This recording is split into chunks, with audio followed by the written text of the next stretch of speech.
అంబేద్కర్ గారు న్యాయవాద శాఖ మంత్రి చేసి డ్రాఫ్టింగ్ కమిటీ చైర్మన్ చేయడమే పాపమైందా? కాంగ్రెస్ రౌండ్ టేబుల్ సమావేశాలు ఇవ్వకపోతే దానికి వాల్యూ లేదు. కాంగ్రెస్ అంటేనే ఇండియా, ఇండియా అంటేనే కాంగ్రెస్ అనే పరిస్థితులలో వాళ్ళు యొక్క రౌండ్ టేబుల్ సమావేశాలకు కాంగ్రెస్ పోకపోతే వాళ్ళు బ్రిటన్ కన్సిడర్ చేయలే, అంబేద్కర్ అయినా కన్సిడర్ చేయలే. సో ఎవరి గొప్పతనం ఏంది, ఎవరి వాల్యూ ఏంది, ఎవరు ఏం కట్టించారు చెప్పండి. ఇవాళ దేశం ఈ స్థాయిలో ఉంది అంటే ఎవడరా పెట్టింది? డిఆర్డిఓలో ఎవడు పెట్టిండు, ఈసీఐలో ఎవడు పెట్టిండు, ఇక్రిసాట్ ఎవడు పెట్టిండు, అట్లాంటి మోడీ గారు ఎన్ని పెట్టిండు? కామన్ సెన్స్ ఉండాలి కదా. ఏమంటున్నాం? ఉన్న స్థాయిలో మంచిగా చేసే ప్రయత్నం చేస్తున్నాం. వీడు కాంగ్రెస్ వచ్చే వరకు పర్ఫెక్ట్ కావాలి, బీజేపీ వాడు, బీఆర్ఎస్ వాడు, ఇంకో చెత్త నా కొడుకు ఏం చేయకపోయినా ఏం కాదు. వాడు గురుకులాల చదువుకున్న ఆర్ఎస్ గాడు ఆ గురుకులాలే షెడ్ అయ్యి అంటాడు. మరి గురుకులాలు షెడ్ అయితే నువ్వు ఎట్లా చదువుకున్నావురా? ఐపీఎస్ దాకా ఎట్లా పోయినవురా? అది పెట్టాలని ఆలోచన చేసిన శంకర్ అని అంటే బాపనాయన వల్ల. నేను బ్రాహ్మణులు అందరినీ తిడతలేం, బ్రాహ్మణులు కూడా మంచి వాళ్ళు ఉంటారు, ప్రతి కులంలో మంచి వాళ్ళు ఉంటారు. వాళ్ళ ఐడియాలజీని తిడుతున్నాం, వాళ్ళ ఆధిపత్య ధోరణి తిడుతున్నాం, వాళ్ళ మనువాదాన్ని తిడుతున్నాం. బ్రాహ్మణులు అందరూ తిడతలేం, 5-10% మంచి వాళ్ళు ఉండవచ్చు. చాగంటి లాంటి వాళ్ళని, చిన్నజీఆర్ లాంటి వాళ్ళని తిడుతున్నాం. బ్రాహ్మణులలో మంచి వాళ్ళు ఉంటే తిడతలేం, రాజా రామ్మోహన్ రాయ్ లాంటి వాళ్ళని తిడతలేం. అర్థమైందా? కాబట్టి ఏం చేస్తే దానికి ప్రతిదానికి సద్విమర్శ చేయి. అట్లా కాదన్నా, ఇట్లా ఇంతకంటే ఇది ఇంకా బాగా చేస్తే బాగుండు అంటే నెక్స్ట్ టైం దాన్ని సరిదిద్దుకుంటారు. కానీ ప్రతిదానికి బురద నీ చిల్లర కోసము, నీ పదవి కోసము అంటే తోలు తీస్తారు పట్టుకొని. 30-70 ఏళ్ళ నుంచి కొట్లాడితే మరి ఎందుకు రాలేదురా? మందకృష్ణ మాదే కొట్లాడితే వర్గీకరణ. ఆడవాడు విశారదమైనోడు ఎప్పుడురా మాట్లాడేది? ఏ ప్రజా సమస్య మీద మాట్లాడతారా? ఎన్నికల ముందు వచ్చి ఇట్లా పాదయాత్ర చేస్తాడు. ఎందుకోసం? వాడు 2-3% ఓట్లు అటు ఇటు చేసి వాడు డీల్ చేసుకొని కేసీఆర్ గారి దగ్గరనో, బీజేపీ దగ్గరనో చిల్లర తీసుకొని ఈ చిల్లర బతుకుల కోసం ప్రజల జీవితాలతో ఆడుకుంటారా?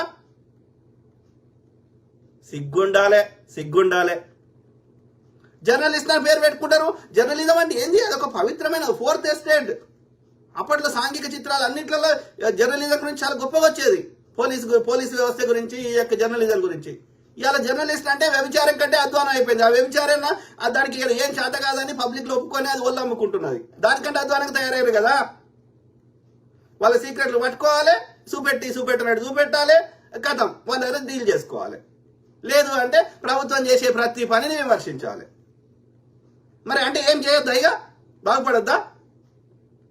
రైతుల ఆదాయం వాళ్ళ ఆదాయం పెంచితే, మనం ప్రజల దగ్గర ఆదాయం పెంచితే మనం ఏ ఉచిత పథకం ఇవ్వాల్సిన అవసరం లేదు. అందుకే అంటున్నా, ప్రభుత్వం మంచిగా చేస్తుందా లేదా తెలవాలంటే రోజుకి తెల్ల రేషన్ కార్డు తీసుకున్న వాళ్ళ సంఖ్య, లేదంటే పేదవాళ్ళ సంఖ్య తగ్గాలి.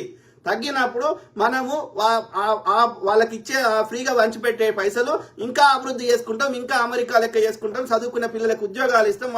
ఆడవడో ఉద్యోగాలు 63 ఏళ్ళకి ఉద్యోగం ఎందుకు పెంచాలి? వానికి 50 మందికి తీసేస్తే వానికి ఇచ్చే జీతంలో 5 పిల్లల్ని హైర్ చేసుకోవచ్చు. మనం యంగ్స్టర్స్కి అవకాశం ఇవ్వచ్చు. ఆడు 50 ఏళ్ళు కష్టపడ్డాడు కదా, 30 ఏళ్ళు 40 ఏళ్ళు పోయి మనవరాలతో ఆడుకోవచ్చు కదా, 4 తీర్థయాత్రలు పోవచ్చు కదా, ఎప్పుడు వీక్తో తెలియదు కదా. ఎందుకంత కక్కుర్తి? ఆలోచించండి మిత్రులారా, ఆలోచించండి. ఓకే కదా. ప్రతిదానికి అరే అంటే ఏం చేయొద్దా చెప్పండి? అంటే వీళ్ళ చిల్లర నాకు కనిపిస్తుంది ఒకటే, వీనికి పదవైనా కావాలి, లేకపోతే వీనికి చిల్లర కావాలి. అది దోసుకున్నోడు ఇస్తాడు, కాంగ్రెస్ వాడు ఇయ్యాడు. దోసుకున్న బీజేపీ ఇస్తుంది, దోసుకున్న బీఆర్ఎస్ ఇస్తుంది. అంటే నీ చిల్లర కోసం జాతి ప్రయోజనాలను తాకట్టు పెడతా అంటే ప్రజలు చూస్తూ కూరుకుంటారా? తొక్కుతారు. ఇలా మహిళలను వస్తువుగా చూసే కల్చర్ వీళ్ళకున్నది. కేటీఆర్ గారు ప్రతి స్త్రీ కనిపించినా అదే దృష్టిలో చూస్తాడు.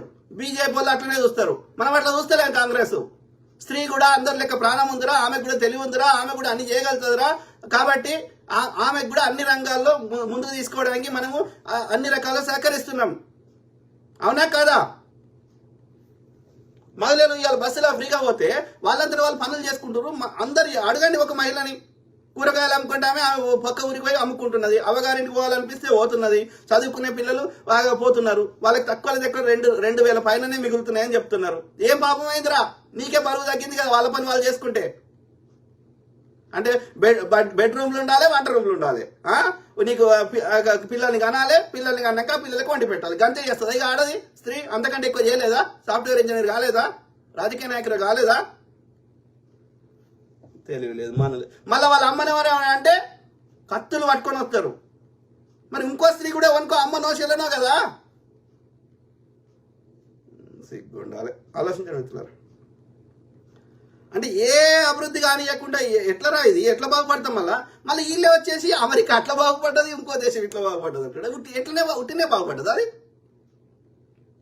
అంబేద్కర్ని ఓడేమంటుర్రా? అంబేద్కర్ గాంధీ గారి కంటే దాదాపు 20 ఏళ్ళు చిన్నోడు.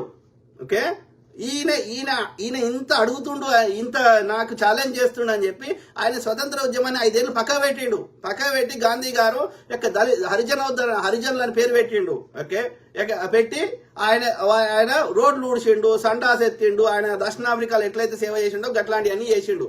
చేస్తే ఈ మనువాదులు ఏమన్నారు, నువ్వు గిట్లా చేస్తే ఓకే మేము నీ స్వతంత్ర ఉద్యమానికే సహకరించామంటే నాకు ఈ స్వతంత్ర ఉద్యమమే మెయిన్ ప్రయారిటీ అని చెప్పి ఆయన మళ్ళీ దాని మీద ఫోకస్ చేసిండు.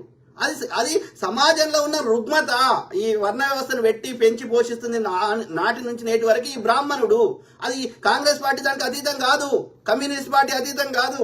కాబట్టి కాంగ్రెస్ లో ఉన్న వాళ్ళనో కమ్యూనిస్టులను తిడితే సరిపోదు. అది సమాజంలో ఉన్న వ్యవస్థని పెంచి పోషిస్తే ఒక పార్టీకి అది అతీతం కాదు, అది ఎక్సెప్షన్ కాదు.